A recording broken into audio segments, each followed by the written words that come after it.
Hello my dear friend, जानते हैं हम लोग आज का हम लोग का जो चैप्टर है उस चैप्टर का नाम है संक्रामक बीमारियां एंड कम्युनिकेबल डिजीज। जानेंगे कम्युनिकेबल डिजीज के अंतर्गत हम लोग क्या क्या पढ़ना है। सबसे पहले हम लोग जानेंगे कि संक्रमण होता क्या है, यानी इन्फेक्शन क्या होता है।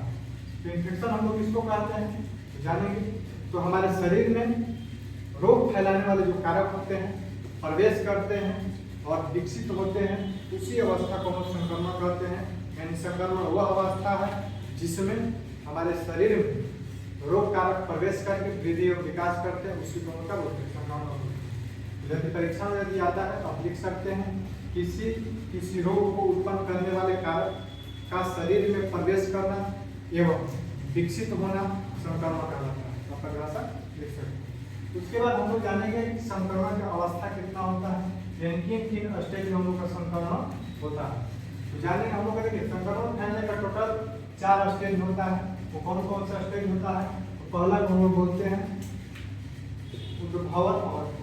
उद्भवन अवस्था का मतलब होता है कि इस अवस्था में क्या होता है कि रोग उत्पादक यानी रोग जो फैलाने वाले जीव जो होते हैं वो हमारे शरीर में प्रवेश करने लगते हैं और करने के बाद लक्षण उत्पन्न होने के बीच की अवस्था को उद्भवन काल बोलते हैं। इससे कि आपको आगे बताएंगे इसके बारे में विस्तृत। और आज यहाँ बता देते हैं कि कोई भी हमारे शरीर में जीव का यानी कोई भी रोग फैलाने वाले जो कारक होते हैं हमारे शरीर में प्रवेश करते हैं और जब तक लक्षण उत्पन्न नहीं होता है उस अवस्था को हम क्या बोलते हैं, उस अवस्था को उद्भवन अवस्था बोलते हैं, उद्भवन काल बोलते हैं। यानी कि रोग कारक शरीर में प्रवेश करने के बाद और लक्षण प्रकट होने के बीच की जो अवस्था होती है उसी को हम उद्भवन काल बोलते हैं। ठीक है। तो पहला जो होता है कोई भी जब बीमारी फैलता है तो बीमारी फैलता है तो सबसे पहला उद्भवन अवस्था होता है। इसमें क्या होता है कि रोग उत्पादक यानी रोग उत्पन्न करने वाले जो कारक होते हैं वो हमारे शरीर में प्रवेश कर जाते हैं और ये कब तक अवस्था रहता है तो जब तक लक्षण नहीं उत्पन्न हो जाता तब तक की अवस्था ये कहलाता है उद्भवन अवस्था। तो इसमें हम लोग के शरीर में क्या होता है कोई भी रोग उत्पन्न करने वाले कारक जो होता है हमारे शरीर में प्रवेश कर जाता है। उसके बाद होता है पूर्व रूपी अवस्था, प्रोडर्मल स्टेज। प्रोडर्मल स्टेज का मतलब क्या होता है, इसमें क्या होता है कि यह ऊतक में रोग जनक के आक्रमण से प्रारंभ होती है। कहने का मतलब कि हमारे शरीर में किसी प्रकार के रोग कारक प्रवेश कर जाते हैं तो प्रवेश करने पर हम लोग उसको क्या करता है, अटैक करता है, हम लोग ऊतक पर प्रहार करता है। तो यह अवस्था कब से चालू होता है तो कोई भी ऊतक में हम लोग का रोग जनक जो होता है वह आक्रमण प्रारंभ कर देता है उस अवस्था से लेकर और एक विशिष्ट लक्षण उत्पन्न करता है। कोई भी जब रोग हम लोग को होता है तो देखते हैं रोग होने से पहले कुछ न कुछ हमको लक्षण दिखाई देता है। तो इस अवस्था को हम बोलते हैं पूर्व रूपी अवस्था।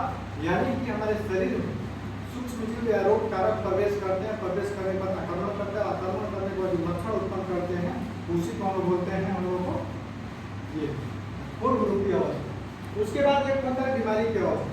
तो बीमारी की अवस्था में क्या होता है कि बीमारी की अवस्था में हमको पूर्ण रूप से चिन्ह एवं लक्षण दिखलाई दे देता है। आपको कोई भी बीमारी सर्दी जुकाम या जो कुछ भी निमोनिया या कोई भी रोग होता है तो इस अवस्था में क्या होता है कि आपको स्पष्ट समझ में आ जाता है कि हमको रोग हो चुका है। यानी इसमें क्या होता है कि संक्रमण हम लोग को स्पष्ट समझ में आ जाता है कि हम लोग का संक्रमण हो चुका है। इसमें क्या होता है कि हम लोग का चिन्ह एवं लक्षण जो होता है स्पष्ट हम लोग को दिखाई दे सकता है। इसको हम बीमारी की अवस्था बोलते हैं। और चौथा होता है कन्वलेंशन अवस्था। ठीक है। इस अवस्था में क्या होता है, इसमें किसी भी रोग की समाप्ति की अवस्था होती है। यानी हम लोग जानते हैं कि कोई भी रोग उत्पन्न जब होता है या संक्रमण उत्पन्न होता है तो उसको ठीक होने में कुछ समय लगता है। तो संक्रमण ठीक होने के बाद कुछ दिनों तक जो बीमारियां चलती है जैसे हल्का फुल्का छोटे छोटे बीमारियां जो चलती हैं उसी को बोलते हैं कन्वलेंशन अवस्था। इसमें क्या होता है कि संक्रमण खत्म होने के बाद यानी बीमारी ठीक होने के बाद ये कुछ दिन तक चलता है, उसी को हम बोलते हैं। इस तरह से हम लोग संक्रमण के टोटल 4 अवस्था होता है। पहला incubation stage, prodromal stage, illness और कन्वलेंशन स्टेज। 4 अवस्था में हम कोई भी संक्रमण फैलता है और ठीक होता है। कोई भी संक्रमण जब आता है यहाँ से शुरू होता है और यहाँ पर क्या होता है खत्म होता है। अब हम लोग जाने कि मानव में संक्रमण के स्रोत यानी कौन कौन से सोर्स है जिन सोर्सों से हम लोग के शरीर में संक्रमण फैलते हैं। तो संक्रमण फैलने का जो सोर्स होता है इतना सारा 6 सोर्स होता है। कौन कौन से सोर्स है तो पहला है मानव। मानव मतलब है स्वयं। यदि आप अपने आप को सुरक्षित नहीं रखिएगा, साफ सुथरा नहीं रखिएगा, चाहे अपने लाइफ स्टाइल में बदलाव नहीं रखिएगा, बुरे आदतों को नहीं किया गया तो आपको संक्रमण फैल सकता है। तो पहला जो कारण होता है वो होता है व्यक्ति स्वयं।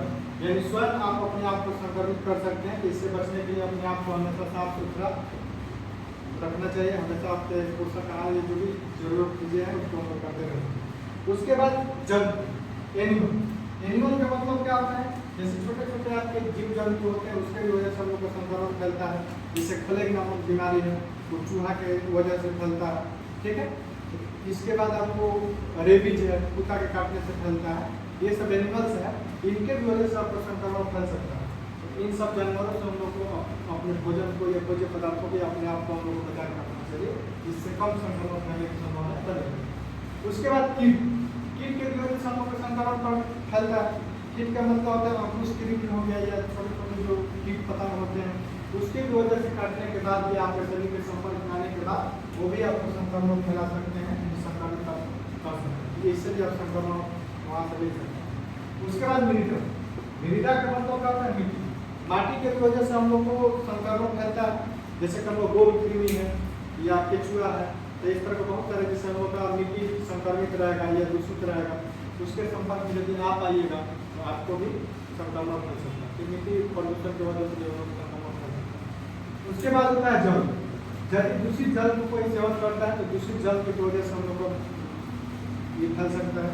जैसे हम लोग हेपेटाइटिस ए है या बहुत सारे ऐसे जल से फैलने वाली बीमारियाँ हैं जो कि जल दूषित जल को पर आपके शरीर में प्रवेश करने के बाद अनेक तरह की बीमारियाँ फैलाती हैं। उसके बाद होता है भोजन। यदि आप दूषित भोजन करेंगे या ताज़ा भोजन नहीं करेंगे उस अवस्था में भी आपको बीमारी हो सकता है, संक्रमण फैलेगा। इस तरह से हम लोग टोटल ये संक्रमण किसको कहते हैं, तो हमारे शरीर में रोग कारकों के प्रवेश वृद्धि और विकास की अवस्था को हम संक्रमण कहते हैं। संक्रमण का टोटल 4 अवस्थाएं होती हैं, इतना सारा अवस्था होता है।